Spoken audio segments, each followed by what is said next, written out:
27 тетовци решија да го примат светото тајно крштение. Тие заедно со своите кумови дојдоа во дворот на соборниот храм Свети Кирил Методи во Тетово на групна крштевка. Како што е православниот обичај, беа миросани, пошто влегоа во светената вода. За нив, ова беше исполнување на повеќе годишната желба. Од одредени икс причини не сум бил крстен, сум сакал да идам во Израел и Јерусалим, таму да се крстим, но сепак денеска искористив тоа право и мислим дека сум среќен што се крстев. Кој што не е крстен, би требало да го обави тоа крштевање.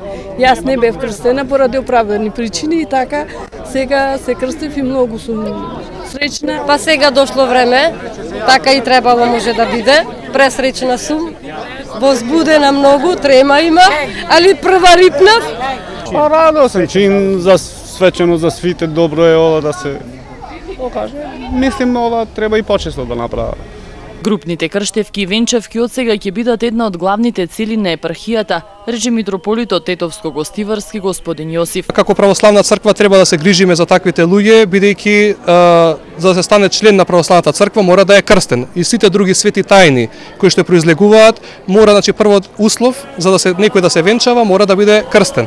За да им помогнеме и на оние кои се социјално загрозени или оние кои различни причини останале некрстени, да им излеземе пресред на таквите луѓе. Крштевката беше организирана за сите повозрастни кои останале некрстени, се со цел да се истакне важноста дека без крштевање нема ни проштевање во христијанската вера.